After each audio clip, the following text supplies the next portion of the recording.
보내신 이유는 인류의 모든 죄를 그에게 담당시키시고 우리를 죄악 가운데서 건져내시기 위해서 죄로 인한 심판과 저주와 형벌에서 해방시키기 위해서 그리스도를 이 땅에 보내셨고, 예수님은 우리 죄악을 담당하시고 십자가에 돌아가셨습니다. 베드로전서 2장 24절 말씀 내용에 보면은 친히 나무에 달려 그 몸으로 우리 죄를 담당하셨으니, 나무라면 십자가를 의미하지요. 예수님이 십자가에 달려 우리 죄를 담당하셨다. 우리 죄에 대한, 우리가 받아야 할 죄에 대한 심판과 저주와 형벌을 예수 그리스도가 십자가에서 담당하셨다라고 말씀하셨습니다. 이미 예수님은 십자가에서 우리 인류가 죄로 인해서 받아야 할 심판과 저주와 형벌을 대신 짊어지시고 대신 형벌을 대신 지셨다라고 분명히 말씀하고 있습니다.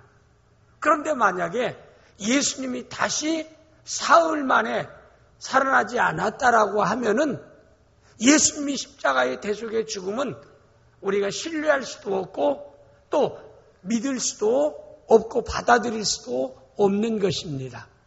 예수 그리스도의 십자가의 죽음의 의미는 예수 그리스도의 부활을 통해서 확실하게 우리에게 보여주고 있는 것이라 이 말입니다.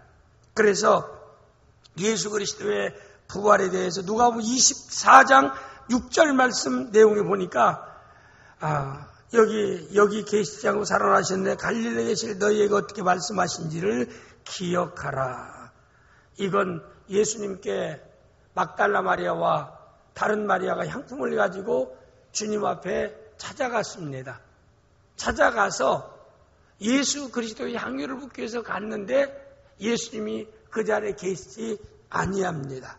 그럴 때 예수님께서 친히 말씀하신 말씀이 살아있는 자를 어찌 죽은 자 가운데서 찾고 있느냐. 그가 말씀하신 대로 살아나셨느니라. 예수 그리스도가 다시 살아나셨다라고 말씀하고 있습니다. 예수님의 부활, 예수님의 살아나심은 사흘 동안 기절했다가 다시 소생한 것이 아닙니다. 죽었다가 무덤에서 나흘 만에 다시 부활했던, 살아났던 나사로와 같은 부활 또한 아닙니다. 나사로는 다시 살아났지만 다시 죽었습니다. 그렇기 때문에 예수의 부활은 기절했다가 살아난 것이나 나사로처럼 죽었다가 나흘 만에 다시 부활한 그런 부활이 아니라 예수 그리스도의 부활은 신령한 몸으로 부활했고 건강한 몸으로 부활했고 영광스러운 몸으로 부활했고 영과 육이 똑같이 부활하여 죽음이 없는 영원한 부활의 놀라운 그 모습을 우리에게 보여주고 있는 예수 그리스도의 다시 살아나신 부활의 놀라운 사건입니다. 오늘 새벽에 저는 이 예수 그리스도의 부활에 대한 세 가지 중요한 하나님의 뜻을 우리에게 전달했던 하나님의 뜻을 제가 말씀을 드렸습니다. 첫 번째, 예수 그리스도의 부활은 예수님만이 메시아다. 인류를 죄악 가운데서 건져내실 수 있는 유일하신 구원자가 되신다라고 하는 것을 예수 그리스도의 부활을 통해서 우리에게 증거하고 있습니다. 아담으로부터 오늘까지, 아니 최후의 인류의 마지막 최후의 심판 때까지 부활할 수 있는 분은 예수 그리스도 한 분밖에 없습니다. 누구도 예수님처럼 영과 육이 부활한 분은 이 지구상에 예수님 말고는 없습니다. 그래서 예수 그리스도만이 곧 메시아가 되고 구원자가 될 수 있다라고 하는 사실은 예수 그리스도의 특수한 부활을 통해서 우리에게 구원자 되심을 증거하고 있다는 사실입니다. 그래서 사도행전 4장 12절 말씀 내용에 보면은 다른 이로서는 구원을 받을 수 없나니 천하 사람 중에 구원을 받을 만한 예수님 말고 다른 일을 우리에게 주신 일이 없음이라 하였더라. 이건 앞으로도 마찬가지입니다. 새로운 새하늘과 새 땅이 펼쳐질 그때까지도 예수 그리스도 말고는 다른 구원자를 하나님이 세우신 일도 없고 보내실 일도 없고 보내신 일도 없다 이 말입니다. 오직 우리의 죄를 담당하시고 십자가에 돌아가시고 다시 살아나신 부활하신 예수 그리스도만이 우리의 구원자가 될 수 있다. 메시아가 될 수 있다라고 하는 사실을 부활을 통해서 확실하게 우리에게 증거하고 있는 것입니다. 그다음에 두 번째 중요한 것은 예수 그리스도의 부활을 보면서 우리도 부활에 대한 소망을 갖게 되었습니다. 누구처럼 부활하게 돼요? 예수님처럼 우리도 부활할 수 있게 되어졌다 이 말입니다. 그래서 고린도전서 15장 20절 말씀 내용에 보면은 그러나 이제 그리스도의 죽은 자 가운데서 다시 살아나사 잠자는 자들의 첫 열매가 되셨도다. 우리도 예수님처럼 마지막 날에 부활의 영광에 참여하게 됩니다. 살아서 만약에 재림 예수를 만난다면 변화된 몸으로 예수님의 부활한 몸과 똑같은 변화된 몸으로 주님과 함께 새하늘과 새 땅에 들어가고 만약에 예수님 재림 전에 이 세상 개인적인 죽음을 통해서 영혼 천국 가고 육체가 흙 속에 갔다 할지라도 영혼과 육의 부활의 영광 이건 그리스도의 부활의 몸과 똑같은 부활의 소망을 우리가 갖게 된 것이라고 말씀하고 있습니다. 그래서 고린도서에서 예수 믿는 성도가 내세가 없고 부활의 소망이 없다면 이 세상에서 예수 믿는 사람이 불쌍한 자라.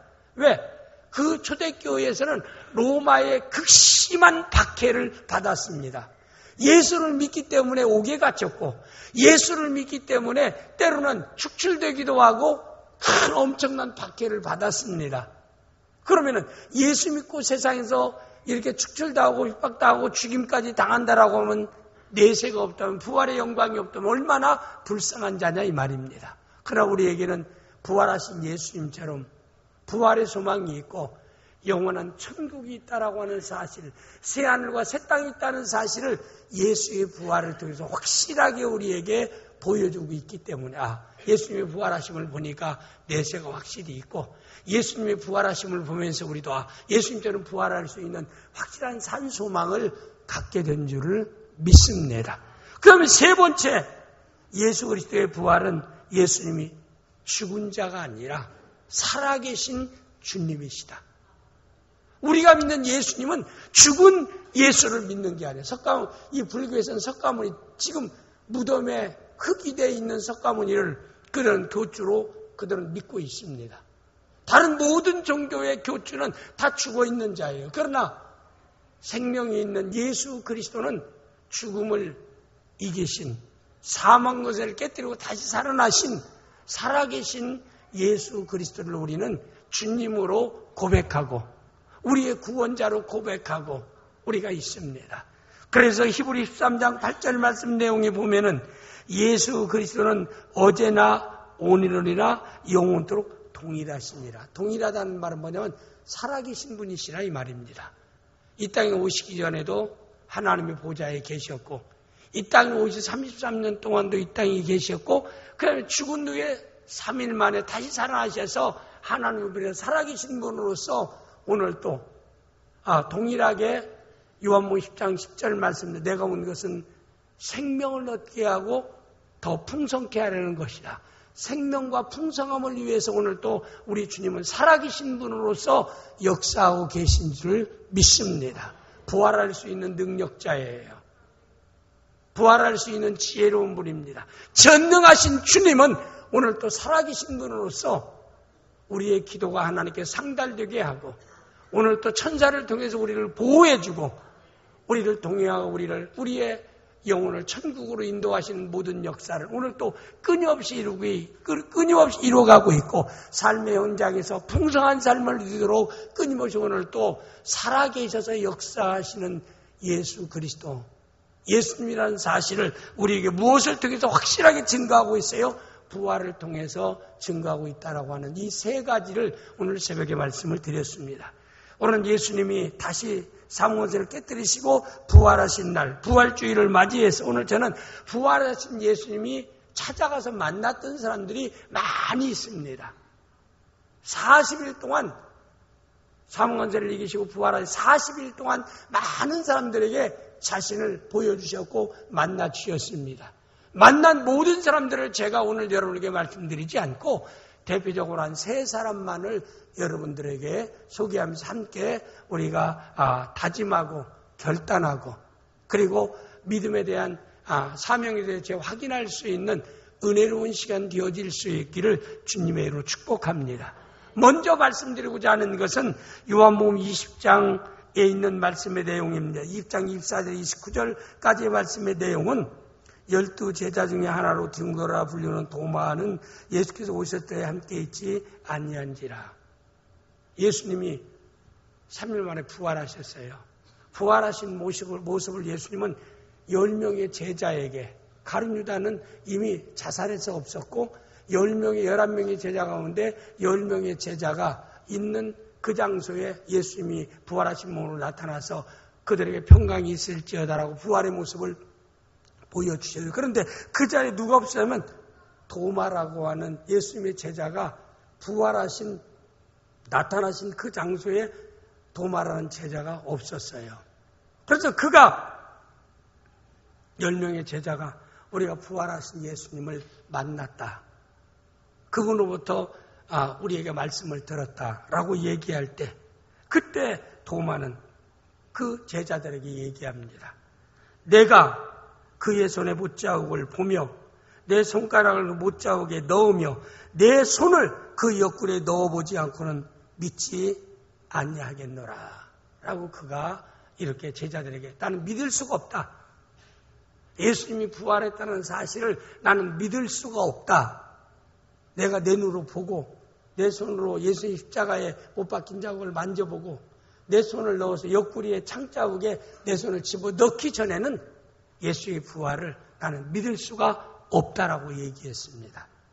그렇게 되어질 때 믿지 아니하겠노라 할 때에 그때에 이제는 여드레가 지난 후에 27절 말씀 내용에 보면은 여드레를 지나서 26절에 지나서 제자들이 다시 집안에 있을 때 도마도 함께 있고 이제는 도마도 함께 있고 문들은 닫혔는데 예수께서 오사 가운데 서서 이르시되 너희에게 평강이 있을지어다. 항상 부활의 주님의 첫 메시지가 뭐예요?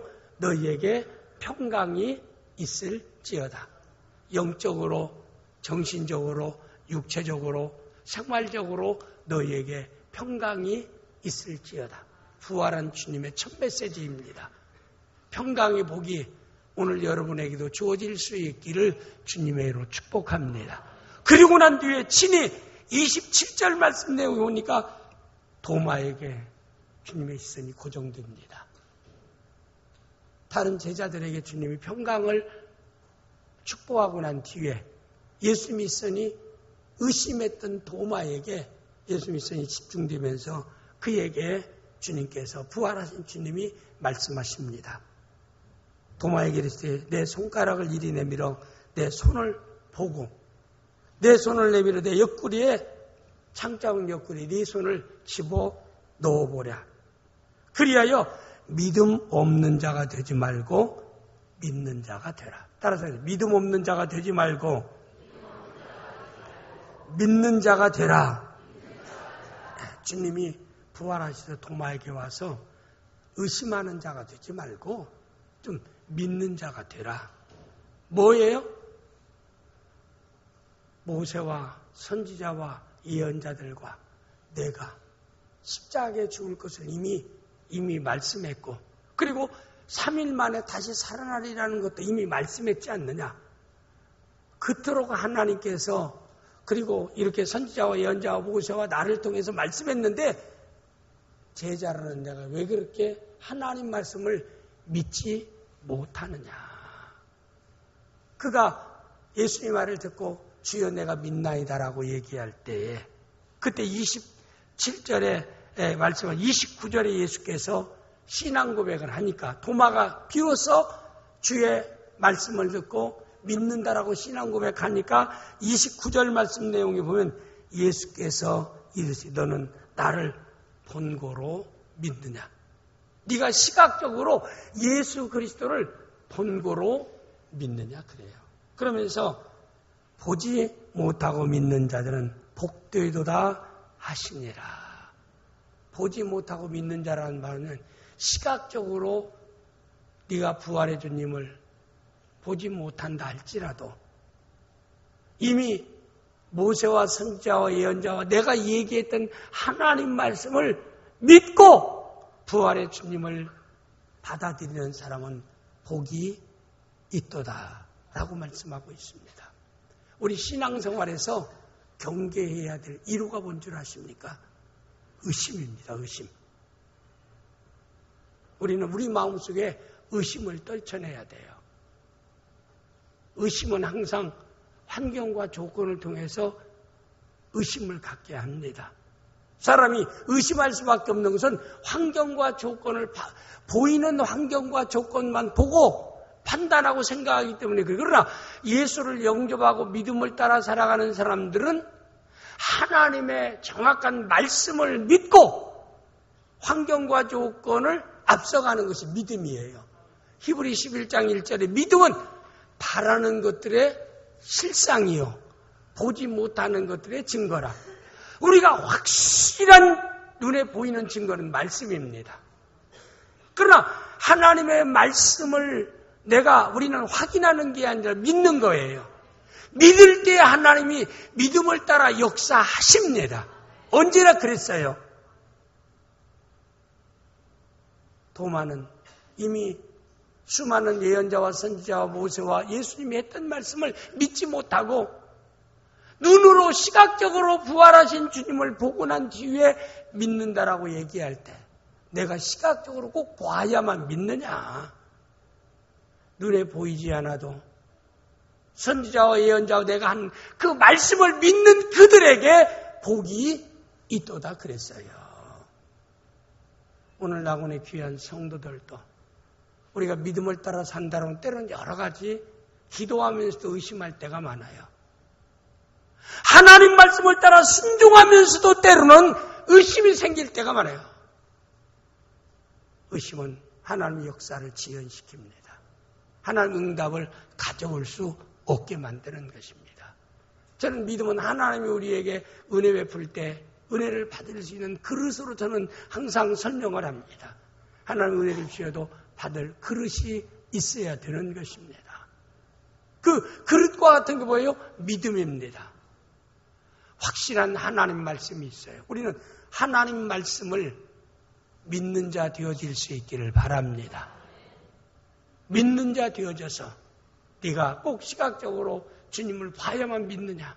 이건 우리 신앙생활에서 모든 것에 다 적용될 수 있는 말씀이에요. 우리는 하나님의 약속의 말씀을 항상 믿을 수 있기를 바랍니다. 눈에 현재 보이죠. 믿음은 나타난 것을 믿는다는 것은 확인이지 믿음이 아니에요. 먼저 믿음을 보일 때 주님이 역사했어요. 내가 믿느냐?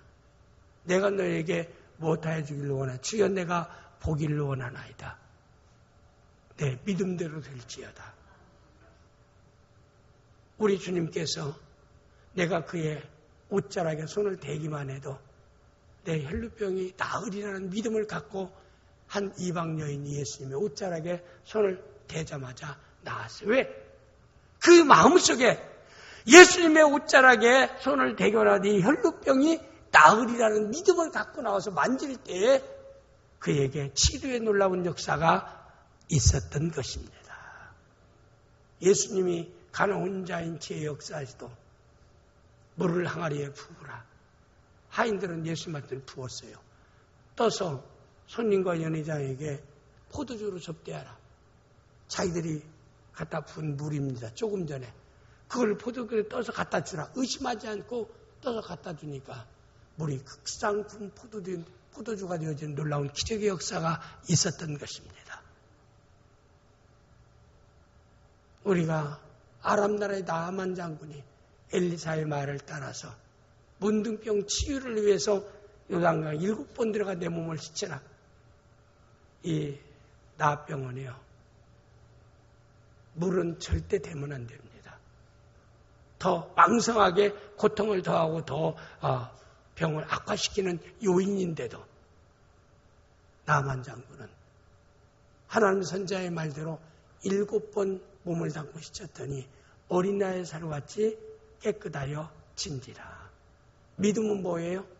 먼저 말씀을 내가 받아들이고 그 다음에 입술로 고하고 행동하는 것이 믿음이라 이 말입니다. 우리는 확인의 삶이 아니라 도마는 항상 확인하고 난 뒤에 믿나이다 그랬어요. 그건 믿음이 아니에요. 우리는 환경과 조건이 나에게 다가오기 전에 먼저 하나님이 말씀하신 말씀을 내 삶에 내가 믿나이다. 결과가 나타나지 않았어도 내 눈에 보이지 않아도 내게 들리지 않아도 이 말씀대로 되어질 것을 나는 믿습니다. 라고 고백하고 믿는 자가 되어서 보지 못하고 믿는 자들이 복이 있다라고 하는 반열에 우리 귀한 성도들은 부활의 주님이 의심하는 도마를 통해서 말씀했던 말씀의 뜻과 의미를 여러분의 삶에 적용함으로 믿음 없는 자의 삶이 아니라 믿음의 삶을 통해서 부활의 능력의 역사가 여러분의 삶 가운데 응답으로 간증되어질 수 있기를 주님의 이름으로 축복합니다. 그 다음에 두 번째 중요한 것은 누가복음 24장 13절에서 14절까지 말씀 내용이 있습니다. 그날에 그들 중 둘이 예루살렘에서 25리 되는 엠마오라는 마을로 가면서 예수님을 따르는 예루살렘에 예수님 부름받고 제자의 삶을 살아가던 그들 가운데 두 사람이 제자가 예수님 십자가에 못 박혀 돌아가시고 그리고 그가 아무 무저항 가운데서 죽임당하시고 그 몸을 수습해서 아리마대 요셉이 새 돌무덤에 예수님을 안장했습니다. 그리고 나니까 두 제자가 낙심해가지고 엠마오라는 자기 동네로 그가 낙심하고 제자의 삶을 포기하고 그가 내려가게 됩니다. 내려가면서 그들은 여러 가지 이야기를 합니다. 여기 15절, 16절 말씀 내용에 보면은 그들이 서로 이야기하며 문의할 때 예수께서 가까이서 그들과 동행하시나. 그들이 무슨 얘기를 하고 있었냐면은 여기 22절, 23절 말씀 내용에 보면은 또한 우리 중에 어떤 여자들이 우리를 놀라게 하였으니 이는 그들이 새벽에 무덤에 갔다가 24절 무덤에 갔다가 그의 시체는 보지 못하고 와서 말한 바와 같이 와서 예수는 보지 못하니라 하거늘. 이 말씀 내용에 보면은 23절까지 말씀 내용에 보면은 이들이 둘이 나가면서 얘기하는 것은 예수님이 분명히 3일 전에 십자가에 돌아가셨고 이미 무덤에 이미 모셔 있는 상태다. 그래서 그들은 낙심하고 엠마오로 내려가는데 부활의 주님이 그 두 제자에게 찾아오셔서 같이 동행하는데도 그들은 영적인 눈이 어두워서 부활하신 예수님으로 보지를 못했어요. 그런데 그들이 하는 얘기가 얘기 듣기는 여인들이 무덤에 향유 부으러 갔다가 부활하신 주님을 만났다라고 하더라. 어떻게 죽은 사람이 살아날 수 있을까라고 그들이 서로 얘기할 때에 이때 예수님께서 25절, 26절 말씀 내용에 보면 이르시되 그 두 제자에게 부활한 주님이 가까이 오셔서 말씀합니다. 이르시되 미련하고 선자들이 말한 모든 것을 마음에 더디 믿는 자들이여 하면서 그리스도가 이런 고난을 받고 자기 영광에 들어가야 할 것이 아니냐 하시고 그 다음에 27절 이에 모세와 모든 선지자의 글로 시작하여 모든 것을 쓴 바 자기에 관한 것을 자세히 설명해 주었더라. 이미 모세와 선지자와 예언자와 예수님이 살아계실 때에 십자가에 우리 죄를 담당하시고 십자가에 돌아가실 것이라고 이미 말씀하지 않았느냐. 그리고 사흘 만에 다시 살아나리라고 이미 말씀하고 있지 않느냐. 그게 현실로 드러난 것인데 어찌해서 너희는 그걸 믿지 못하고 낙심해서 엠마오로 내려가고 있느냐라고 이렇게 잘 설명해 줬습니다. 그리고 나서 그들이 이제는 해가 어두워지니까 떨어져 가니까 주막에 들어가 식사하려고 할 때 예수님이 그들을 위해서 기도할 때 그들의 눈이 열렸어요. 옆에 기도하는 축복하는 그분이 부활하신 예수라는 사실을 그들이 알게 되었어요. 조금 전까지 그분이 예수님이라는 사실을 모르고 성경을 쫙 예수님에 대해서 죽으심과 부활에 대해서 얘기하는 말을 들을 때야 이들이 알고 나서 예수님이 거기에 계시지 아니한지라. 이때 둘이 부활의 주님을 왜 우리가 알지 못했을까? 그분이 모세와 선지자와 예수님에 대해서 자세히 자신에 대해서 얘기할 때 우리 가슴이 뜨겁지 않더냐? 그때 우리가 크게 깨달음을 받지 않았느냐? 그분이 부활하신 주님이다. 우리는 부활의 주님을 만났다면서 그들이 다시 일어나서 33절, 34절 말씀에 곧 그때로 일어나 예루살렘으로 돌아가 보니 이제는 11 제자가 있는 곳으로 다시 돌아가게 되었더라 라고 하는 것을 여기에서 말씀하고 있습니다. 다시 돌아가게 되었더라. 사명을 줘버리고 예루살렘을 떠나 엠마오로 내려가던 제자들에게 부활의 주님은 다시 찾아가서 다시 사명을 재확인시키고 사명자의 길을 걷도록 역사했던 주님이십니다. 오늘 여러분과 저도 우리는 2014년도 부활주의를 맞이해서 우리도 엠마오로 가는 두 제자와 같은 그런 지경에는 있지 아니한지. 물론 하나님께서 우리에게 주신 직분, 말씀을 따라 순종하고 사는 길이 꼭 교회에서 주어진 교사의 직분, 구역자의 직분, 성가대의 직분, 어떤 교회에서 주어진 직분 수행하는 것만이라고는 저는 단언해서 얘기하지는 않습니다. 가정에서 일이나 사회에서 일이나 직장에서 일이나 사업장에서 모든 일도 말씀 따라 살아가는 것은 다 말씀에 순종하고 믿음을 따라 살아가는 일이에요. 그러나 그 중에서도 두 제자처럼 교회 안에서 특별히 여러분에게 주어진 직분이 있어요. 달란트가 있습니다. 내가 그 직분을 받은 자로서 그 길을 바로 걸어가고 있는 자인지.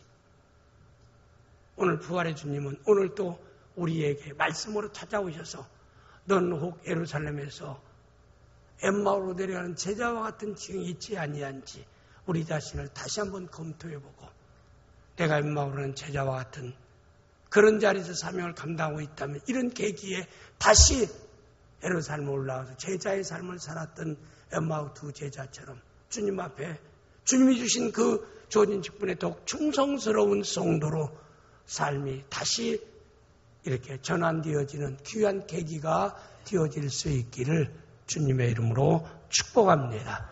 그 다음에 세 번째는 요한복음 21장 3절 4절 말씀의 내용입니다. 시몬 베드로가 나는 물고기 잡으러 가노라 하며 그들이 우리도 함께 가겠다고 나서 배에 올라서는 그 밤에 아무것도 하지 못하였더니 예수님의 수제자입니다.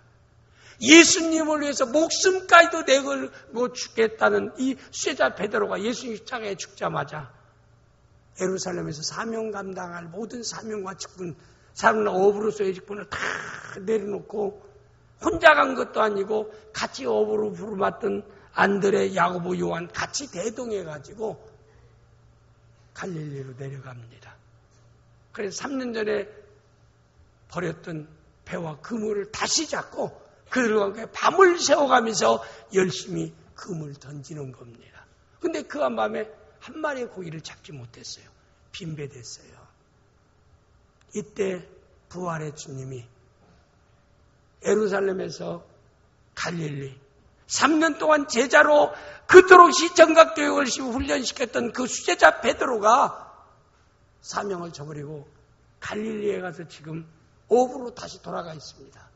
내가 너를 사람 낳는 어부가 되게 하리라고 부름받고 그 귀한 직분을 감당하던 베드로가 예수님 십자가에 돌아가자마자 다시 내려놓고 어부로 돌아가서 지금 밤새껏 그물 던지고 있어요. 근데 보세요. 여기는 두 가지 베드로가 지금 실패하고 있는 거예요. 첫째는 제자로서 실패하고 있는 거예요. 지금 그는 고기를 낚는 어부로의 삶을 살아야 되지 않고 사람을 낚는 어부로서 전도자로 살아야 될 베드로인데 그 자리를 지금 벗어난 겁니다. 이게 실패예요. 두 번째 실패는 세상적으로도 실패했어요.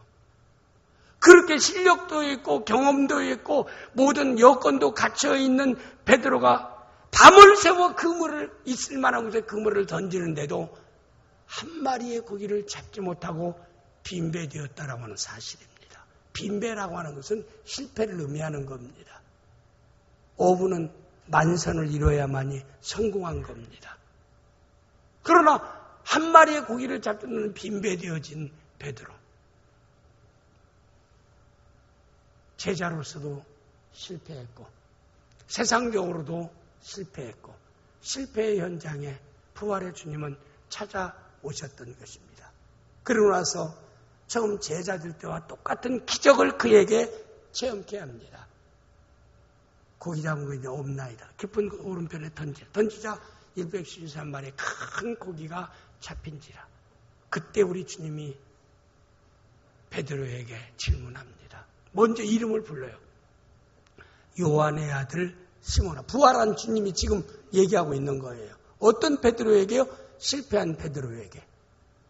제자로서도 실패했고 믿음의 사명자의 길에도 실패자이고 세상적으로도 실패자 됐어요. 빈배됐습니다. 그런 베드로에게 우리 주님이 찾아오고 그것은 베드로를 책망하기 위해서 찾아오신 주님이 아닙니다. 실패자에서 성공자로 패배자에서 승리자로 세워주기 위해서 부활의 주님이 찾아오셨다는 사실입니다. 그 사실을 우리 주님을 깨우치기 위해서 먼저 기적을 행하게 하고 난 뒤에 그에게 이름을 불러요. 요한의 아들 시몬아. 베드로의 이름이 원래 주는 그리스도시요 살아계신 하나님의 아들이라고 신앙을 고백하기 전에 이름이 요한의 아들 시몬이에요. 시몬이 그의 이름입니다.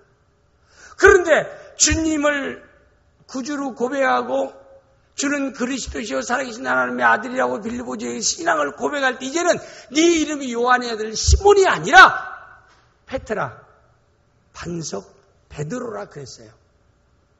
베드로라는 이름 위에 내 교회를 세우고 음부의 권세가 이기지 못하리라.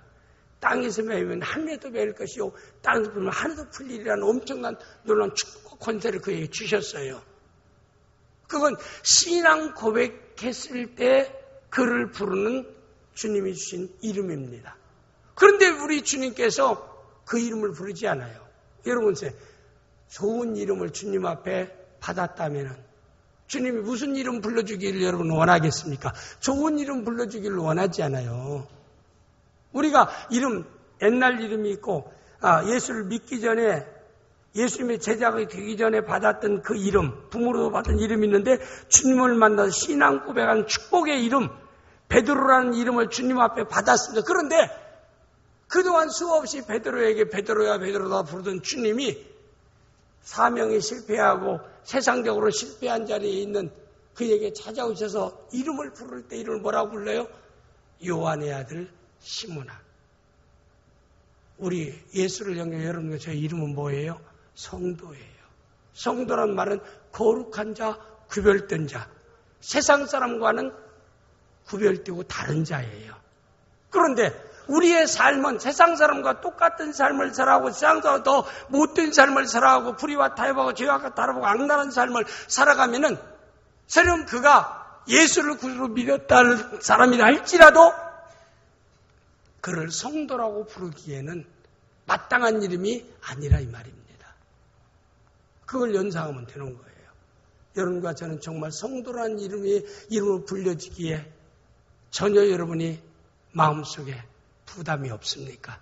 우리 주님이 나를 만났을 때 성도 아무개야 그렇게 부를 수 있는 여러분이라고 생각되십니까? 부활한 주님이 베드로에게 찾아오고 지금 베드로는 언제요? 사명으로 실패한 자요. 세상으로도 실패한 자예요. 우리 주님이 오신 것은 그를 책망하기 위해서 오신 게 아니라고 그랬습니다.